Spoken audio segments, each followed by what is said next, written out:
अस्सलाम वालेकुम। मैं हूं हसनैन अब्बास और आप देख रहे हैं हसनैन एकेडमी 2024। आज लेक्चर नंबर 2 चैप्टर 1 और 9th मैथ।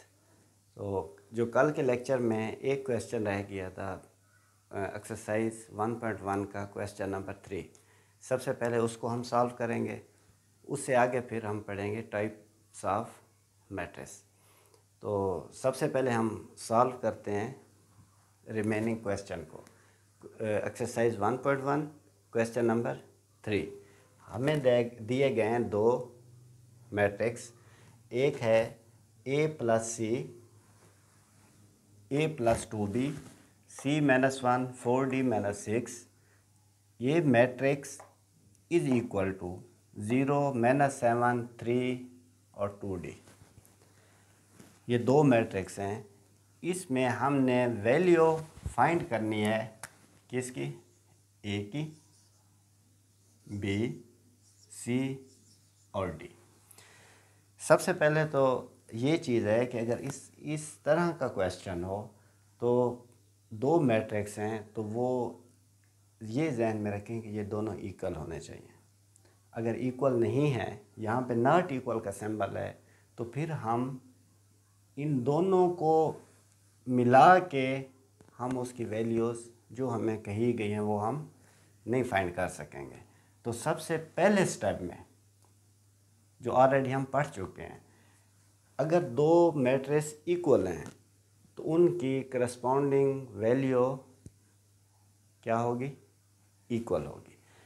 तो उसी बात को आगे बढ़ाते हुए इसकी रो 1 और इसकी रो 1 और इसकी पहली एंट्री और यहाँ इसकी पहली एंट्री क्या है? इक्वल है।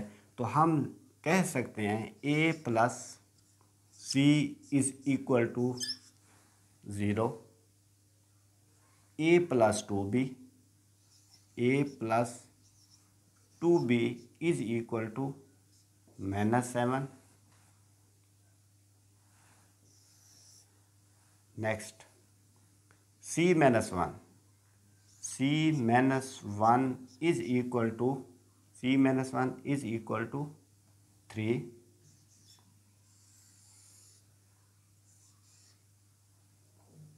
और 4d minus 6, 4d minus 6 is equal to 2d। अब हमने फाइंड क्या करना है? फाइंड करना है a, b, c और d की वैल्यू। अब इस पार्ट में हमारे पास a भी है और c भी है। अब a की वैल्यू हम अगर मालूम करें तो हमें c की वैल्यू का मालूम हो तभी हम जाके a की वैल्यू फाइंड कर सकते हैं। अब यहाँ पे तो पॉसिबल नहीं है। अब नेक्स्ट स्टेप में चले जाते हैं। नेक्स्ट स्टेप में a plus 2b is equal to -7। अब यहाँ पे a है और b है, वही वाला प्रॉब्लम जो पहले में हमें फेस करना पड़ा सेम इसमें भी है। लिहाजा नेक्स्ट स्टेप में चले जाते हैं। नेक्स्ट स्टेप में c minus 1 is equal to 3। अब यहाँ पे हम c की वैल्यू फाइंड कर सकते हैं। क्यों? क्योंकि बाकी सारी वैल्यू हमें मालूम है। अब c यहाँ पे हम लिख सकते हैं c इज इक्वल टू, अब -1 है ना, -1 दूसरे एंड पे जाएगा। ये इक्वल है। इक्वल मीन्स इक्वल के दो साइड हैं, एक ये वाली राइट और एक लेफ़्ट। ये राइट साइड है और ये लेफ़्ट साइड। जो प्रोसेस हम एक साइड पे करेंगे सेम प्रोसेस हमें दूसरी साइड पे करना पड़ेगा, तब भी जाके इक्वल रहेगा। अब यहाँ पे -1 है, यहाँ पे मैंने -1 ख़त्म किया। किससे ख़त्म किया? यहाँ पे +1 किया तो -1 ख़त्म हो गया। अगर यहाँ इस साइड पे मैंने +1 किया तो दूसरे एंड पे क्या करना पड़ेगा हमें? +1। तो क्या होगा? 3 + 1। अब क्या है? अब फिर भी इक्वल रहा। c minus 1 is equal to 3 और c इज इक्वल टू 3 + 1। अब इक्वल बात वही है। -1 को हम दूसरे एंड पे ले गए, उसके लिए +1 किया तो ये तो ख़त्म हो गया। -1 + 1 आपस में क्रॉस हो गया, तो वही +1 यहाँ पे है। अब c इज इक्वल टू 4। अब हमने फाइंड कर दी किसकी वैल्यू? c की। c इज इक्वल टू क्या हो गया? 4। अब फिर से पहली पे आ जाएं, पहले स्टेप में a plus c is equal to 0। अब a की अगर हमें वैल्यू मालूम करनी है तो 0 तो ऑलरेडी ये भी हमें फाइंड है, और c का अभी हमें पता चल गया क्या है 4। अब c की वैल्यू यहाँ पे हम पुट करके a की वैल्यू मालूम कर सकते हैं। कैसे? a प्लस सी लिखा हुआ है ना, c की अगर वैल्यू लिख दें तो बात एक ही है। अब c की वैल्यू क्या है 4, a plus 4 is equal to 0।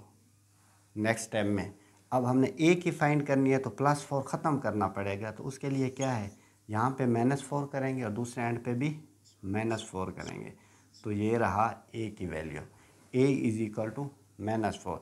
अब हमने मालूम कर लिया, a भी कर लिया, c भी। अब सेकंड स्टेप में जाते हैं। अब यहाँ पे a का हमें मालूम है 2 और b बाकी। अब इस इक्वेशन में b की वैल्यू मालूम कर सकते हैं। कैसे? a की वैल्यू पुट करके तो हम b की वैल्यू मालूम करेंगे। अब a की जगह क्या लगाएंगे, ऑलरेडी हमें पता है -4 है, तो -4 plus 2b is equal to -7। अब हमने एक साइड पे b को रखना है और दूसरे साइड पे डिजिट्स चले जाएंगे। यहाँ पे मैं 2b लिखता हूँ सिर्फ, और -4 को यहाँ से ख़त्म करता हूँ। तो क्या किया मैंने कि -4 ख़त्म हुआ, इस साइड पे मैंने +4 किया, तब जाके -4 ख़त्म हुआ। तो दूसरे एंड पे भी क्या करूँगा, +4। अब 2b इज इक्वल टू क्या हो गया, ये माइनस होंगे और जो अलामत आएगी वो किसकी आएगी, जो बड़े के साथ है, जो 7 के साथ है। 7 में से 4 गया 3 और साथ में क्या आ जाएगा, माइनस। अब 2b इज इक्वल टू -3, लेकिन हमें चाहिए क्या, b की वैल्यू। तो b इज इक्वल टू 2 को ख़त्म करने के लिए क्या करेंगे, 2 को ख़त्म करने के लिए करेंगे डिवाइडेड बाई 2। यहाँ पे डिवाइडेड बाई 2 अगर किया तो 2 हमारा यहाँ से तो ख़त्म हो गया, लेकिन दूसरे एंड पे क्या करेंगे, दूसरे एंड पे भी डिवाइडेड बाई 2 करेंगे। तो b की वैल्यू क्या आ गई, इज इक्वल टू -3/2। हम इसको ऐसे -3/2 लिखेंगे, ऐसे आप नहीं लिख सकते कि -3/2। इसका मतलब है ये जो माइनस है ये दोनों पार्ट के साथ है, 3 के साथ भी है और 2 के साथ भी है। तो माइनस जो है देखें ना, -3 है बाई 2, -3 ये -3 माइनस का है और 2 क्या है, प्लस का है। तो -3/2, इस वजह से कि यहाँ से भी हमने /2 किया था। तो अब हमें a का पता चल गया, b -3/2 और c का 4। लास्ट रह गया d की वैल्यू हमने मालूम करनी है। तो d की क्या होगी, एक एंड पे d लेके हैं, दूसरे एंड पे डिजिट्स वगैरह लेके चले जाएं। तो इस सबसे पहले क्या करेंगे, 6 को दूसरे एंड पे लेके जाएं। 4d is equal to 2d already है यहाँ पे, और यहाँ इस साइड पे हमने लेफ़्ट साइड पे क्या किया, +6 किया, तो इस साइड पे भी +6 करेंगे। ठीक, अब 2d को क्या करेंगे, लेफ़्ट साइड पे लेके आए। तो 4d यहाँ से ख़त्म होगा, तो क्या किया, -2d किया, तो इस साइड पे भी -2d इज इक्वल टू पीछे रह गया 6। अब 4d में से 2d चले गए तो क्या होगा, पीछे 2d बचेगा। 2d is equal to 6। अब हमने वही वाला जो ऑलरेडी पहले 2b इज इक्वल टू -3, उसको ख़त्म करने के लिए क्या किया था, डिवाइडेड बाई 2। वही 2d है, तो इसको ख़त्म करने के सिर्फ d बचाने के लिए 2 को ख़त्म करने के लिए क्या करेंगे, डिवाइडेड बाई 2। तो हमारे पास क्या बच जाएगा, d इज इक्वल टू, अगर इस एक एंड पे 2 डिवाइड किए तो दूसरे एंड पे भी 2 डिवाइड करेंगे। तो d इज इक्वल टू क्या आ गया, 3। अब हमें वैल्यूज़ a का भी पता चल गया, 2b का भी है, c का भी है और d का। d की क्या वैल्यू आ गई, इज इक्वल टू 3। ये हमारा हो गया आंसर। अब दो हमारे पास क्या थे, मैट्रिक्स जो कि इक्वल थे, और हमें उनमें से पूछा गया कि हमें वैल्यू मालूम करके दें a, b, c और d की। उसको हल करने का ये तरीका है। स्टेप बाय स्टेप जाएंगे और एक की वैल्यू अगर हमें मालूम हो जाए तो उसकी दूसरे में पुट करके तो हम कैसे उसकी फाइंड कर सकते हैं। तो नेक्स्ट हम उम्मीद है यहाँ ये हमारी हो गई कंप्लीट 1.1 एक्सरसाइज। उम्मीद है कि अभी समझ आ गई होगी इसमें। अगर कोई क्यूरी हो आपको तो वो कमेंट सेक्शन में आप मुझसे पूछ सकते हैं। तो नेक्स्ट चलते हैं types of matrix. Types of matrix, तो हमारे सिलेबस में टोटल टाइप्स ऑफ मैट्रिक्स दी गई हैं 12 हैं। तो आज के लेक्चर में हम अभी कवर करेंगे 6, और 6 जो है नेक्स्ट जो 6 होंगे वो नेक्स्ट लेक्चर में हम कवर कर लेंगे। तो जो सबसे ये टाइप्स ऑफ मैट्रिक्स, पहली टाइप रो मैट्रिक्स, जो नाम से ही ज़ाहिर है कि रो मैट्रिक्स क्या होती है कि वो मैट्रिक्स, कोई भी मैट्रिक्स जिसमें नंबर ऑफ़ रोज़ कितनी हो 1, तो वो हमारी क्या कहलाएंगी, रो मैट्रिक्स। मसलन हमारे पास ए मैट्रिक्स है, ए मैट्रिक्स इज़ इक्वल टू 1 5 6। इसमें कॉलम कितने हैं 1 2 3 कॉलम है, लेकिन रोज़ कितनी है 1 है, एक ही रो है। तो इसको कौन सा मैट्रिक्स, ये मैट्रिक्स ए कौन सा है, कौन सी टाइप है, ये कौन सी है, रो मैट्रिक्स। तो हम इसको ये कह सकते हैं कि कोई भी मैट्रिक्स जिसके आर्डर में रोज़ क्वांटिटी ऑफ नंबर ऑफ़ रोज़ कितनी हो, एक हो, तो उसको हम क्या कहते हैं, रोज़ मैट्रिक्स। अब इसका आर्डर क्या है, आर्डर ऑफ मैट्रिक्स ए 1/3। अब इस आर्डर में रोज़ कौन सी प्लेस है 1, जहाँ पे 1 रो नंबर ऑफ़ रोज़ क्या है 1 है। कोई भी मैट्रिक्स जिसके आर्डर में नंबर ऑफ़ रोज़ कितनी हो 1 हो, तो वो हमारा क्या कहलाएगा, रो मैट्रिक्स। इसी तरह कॉलम मैट्रिक्स, कोई भी मैट्रिक्स हो 2/1 3/1 4/1, बस 3 इसको ऐसे लिख देते हैं 3/1। ऐसा मैट्रिक्स जिसमें कॉलम नंबर ऑफ़ कॉलम कितने हों वो 1 हो, तो वो हमारा क्या कहलाएगा, कॉलम मैट्रिक्स। इसकी एग्जांपल बी मैट्रिक्स हो, ठीक है, उसका है ए बी और सी। ये हमारा एक मैट्रिक्स है, इसमें रोज़ कितनी है 1 2 और 3, नंबर ऑफ़ रोज़ कितनी है 3, और कॉलम लेकिन क्या है, कॉलम एक ही है। तो ऐसे मैट्रिक्स को हम कहेंगे कॉलम मैट्रिक्स। तीसरे नंबर पे आता है रेक्टेंगुलर मैट्रिक्स, और चौथे पे क्या आता है, स्क्वायर मैट्रिक्स। पहले स्क्वायर मैट्रिक्स को पढ़ना है। स्क्वायर मैट्रिक्स वो मैट्रिक्स होता है जिसका आर्डर रोज़ और कॉलम दोनों इक्वल हो। अगर 1/1 2/2 3/3 4/4 6/6 जो मर्ज़ी है, अगर रोज़ और कॉलम दोनों इक्वल हों तो वो कौन सा मैट्रिक्स कहलाएगा, स्क्वायर मैट्रिक्स। इसकी एग्जांपल लेते हैं। सपोज एफ है, F matrix is equal to 0 2 4 6। अब इसमें नंबर ऑफ़ रोज़ कितनी है 2 है, 0 2 और 4 6। ये नंबर ऑफ़ रोज़ कितनी हो गई 2 हो गई, और नंबर ऑफ़ कॉलम्स कितने हैं 2 हैं। तो इसका आर्डर कौन सा होगा 2/2, नंबर ऑफ़ रोज़ और नंबर ऑफ़ कॉलम। अगर ये दोनों इक्वल हैं तो वो हमारा कौन सा मैट्रिक्स होगा, वो होगा स्क्वायर मैट्रिक्स।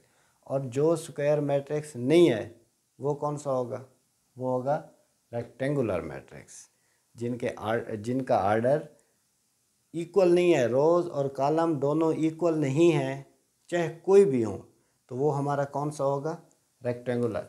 सपोज इसके एक मिसाल ले लें, ये सी मैट्रिक्स है, इज इक्वल टू 1 2 3 4 5 6। अब इसका कौन सा ऑर्डर होगा? 2 डैश बाई डैश 1 2 और 3, 2/3, यानी कि नंबर ऑफ रोज और नंबर ऑफ कॉलम्स इक्वल नहीं हैं, तो ये कौन सा हो गया? रेक्टेंगुलर। रेक्टेंगुलर और स्क्वायर मैट्रिक्स आपस में क्या है? अपोजिट है। जो स्क्वायर मैट्रिक्स जिसमें नंबर ऑफ रोज और नंबर ऑफ कॉलम इक्वल हैं तो वो होगा स्क्वायर, अगर इक्वल नहीं है तो वो कौन सा होगा? रेक्टेंगुलर होगा। इसी तरह नल और ज़ीरो मैट्रिक्स। अब नल मीन्स ज़ीरो, कुछ नहीं, और दूसरा ज़ीरो मीन्स ज़ीरो। वो मैट्रिक्स चाहे उसका ऑर्डर कोई भी हो, वो चाहे स्क्वायर मैट्रिक्स हो, रेक्टेंगुलर मैट्रिक्स हो, कॉलम मैट्रिक्स हो, रो मैट्रिक्स हो, कोई भी मैट्रिक्स हो, लेकिन उसके एलिमेंट सारे ज़ीरो हैं, नल हैं, तो वो कौन सा मैट्रिक्स होगा? वो होगा ज़ीरो मैट्रिक्स, नल मैट्रिक्स। अगर इसी सपोज ये एग्जांपल है 0 0 0 0 0 0 और इसको 1, तो इसका ऑर्डर क्या है? 3/2। ऑर्डर कोई भी हो, लेकिन अगर सारे एलिमेंट उसके ज़ीरो हैं, नल हैं, तो वो क्या कहलाएगा? नल मैट्रिक्स, या उसको हम कहेंगे ज़ीरो मैट्रिक्स। अब छठे नंबर पे transpose of a matrix. Transpose of a matrix, transpose matrix नहीं है, ट्रांसपोज ऑफ अ मैट्रिक्स। कोई भी मैट्रिक्स हमें दिया गया है या हम उसको देख रहे हैं, तो ट्रांसपोज उसको मुंतकिल करना। किसको मुंतकिल करना? मैट्रिक्स में दो ही तो चीज़ें होती हैं, रोज़ और कॉलम। हम मुंतकिल करेंगे, हम शिफ्ट करेंगे रोज़ को कॉलम में, तो वो जो बनने वाला मैट्रिक्स होगा वो क्या, उसको क्या कहेंगे? Transpose of A matrix. हमारे पास एक मैट्रिक्स अगर है, ये ज़रा देखें प्लीज़ इसको। हमारे पास एम मैट्रिक्स है, इज इक्वल टू 1 2 6। इसमें रोज़ कितनी है? 1। कॉलम कितने हैं? 2। अब इसका ऑर्डर क्या बन गया? 1/3। अब एम मैट्रिक्स है 1 2 6, इसका ऑर्डर हो गया 1/3। अब इसका जो ट्रांसपोज है वो कौन सा होगा? वो होगा 3/1। ऑर्डर को हमने शिफ्ट कर लिया, जो कॉलम थे वो हमने क्या बना दी? रोज़, और जो रोज़ थी वो क्या बना दे? कॉलम। तो इसको कहते हैं ट्रांसपोज। अब ये बनेगा कैसे? ये वाला मैट्रिक्स था, देखो वही एम इज इक्वल टू 1 2 6 और यहाँ पे ऊपर डैश, ये हो गया ट्रांसपोज ऑफ मैट्रिक्स। 1 2 6 रो थी, उसको हमने जैसे ही ट्रांसपोज किया तो क्या किया? 1 2, एक कॉलम तरतीब वही रहेगी, लेकिन एक कॉलम की शेप में हमने उसको बना दिया। तो ये हमारा क्या हो गया? Transpose of a matrix. Matrix ये था, उसका ट्रांसपोज क्या है? ये है।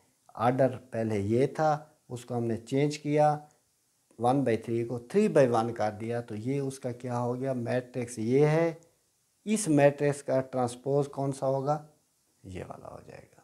उम्मीद है यहाँ तक आपको समझ आ गई होगी। आज के लेक्चर में 1.1 एक्सरसाइज का क्वेश्चन नंबर 3 हमने कवर किया, और साथ में टाइप्स ऑफ मैट्रिक्स हमने 50% पढ़ी हैं। तो 6 जो है 6 आज पढ़ी हैं, तो 6 नेक्स्ट लेक्चर में। तो इंशाल्लाह जल्दी हम इसको कवर करेंगे, नेक्स्ट एक्सरसाइज को भी नेक्स्ट लेक्चर में। तो अभी चलते हैं होमवर्क की तरफ। अल्लाह हाफ़िज़।